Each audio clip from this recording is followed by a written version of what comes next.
Hi, hello friends, welcome back to the Prime Content YouTube channel.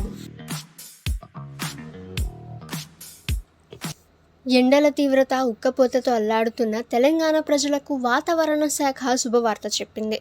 నైరుతి రుతుపవనాలు అధికారికంగా కేరళలోకి ప్రవేశించినట్లు భారత వాతావరణ శాఖ ఐఎండీ ప్రకటించింది. దీంతో దక్షిణ భారతదేశంలో వర్షాల కార్యకలాపాలు మరింత చురుకుగా మారనున్నాయి. కేరళలోకి ప్రవేశించిన నైరుతి రుతుపవనాల ప్రభావంతో వచ్చే వారం రోజుల పాటు అక్కడక్కడ భారీ నుంచి అతి భారీ వర్షాలు కురిసే అవకాశం ఉందని ఐఎండీ వెల్లడించింది. కేరళతో పాటు కర్ణాటక, తమిళనాడు ప్రాంతాల్లో కూడా వర్షాలు పెరిగే సూచనలు కనిపిస్తున్నాయి. ఇక తెలంగాణ విషయానికొస్తే కేరళలోకి ప్రవేశించిన నైరుతి రుతుపవనాలు రాష్ట్రంలోకి చేరటానికి సాధారణంగా వారం రోజుల సమయం పట్టే అవకాశం ఉందని వాతావరణ నిపుణులు చెబుతున్నారు.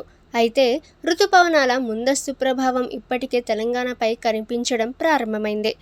రాష్ట్రంలో గత కొద్ది రోజులుగా కొనసాగుతున్న భానుడి భగభగలకు క్రమంగా బ్రేక్ పడుతోంది. వాతావరణ పరిస్థితుల్లో మార్పుల కారణంగా ఉష్ణోగ్రతలు తగ్గుముఖం పట్టాయని ఐఎండీ పేర్కొంది. ఈ నేపథ్యంలో తెలంగాణకు జారీ చేసిన హీట్ వేవ్ హెచ్చరికలను కూడా ఉపసంహరించుకుంది. రాబోయే రోజుల్లో రాష్ట్రంలోని పలు ప్రాంతాల్లో మేఘావృత వాతావరణం, ఈదురుగాలులు, జల్లులు నమోదయ్యే అవకాశం ఉందని అధికారులు అంచనా వేస్తున్నారు. దీంతో ఎండల నుంచి ప్రజలకు కొంత ఉపశమనం లభించే అవకాశాలు కనిపిస్తున్నాయి. నైరుతి రుతుపవనాల పురోగతిని బట్టి తెలంగాణలో వర్షాల విస్తరణ మరింత పెరిగే అవకాశం ఉండటంతో రైతులు కూడా ఆశాభావంతో ఎదురుచూస్తున్నారు.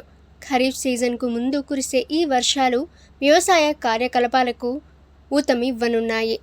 ఓకే ఫ్రెండ్స్, ఇటువంటి లేటెస్ట్ వెదర్ న్యూస్ అందరికంటే ముందుగా మీరు తెలుసుకోవాలి అనుకుంటే ద ప్రైమ్ కంటెంట్ యూట్యూబ్ ఛానల్ని సబ్స్క్రైబ్ చేసుకోండి. వీడియో నచ్చితే వీడియోని లైక్ చేయండి. ఈ సమాచారాన్ని మీ ఫ్రెండ్స్ అండ్ ఫ్యామిలీ అందరికీ కూడా షేర్ చేయండి. నెక్స్ట్ వీడియోలో కలుసుకుందాం.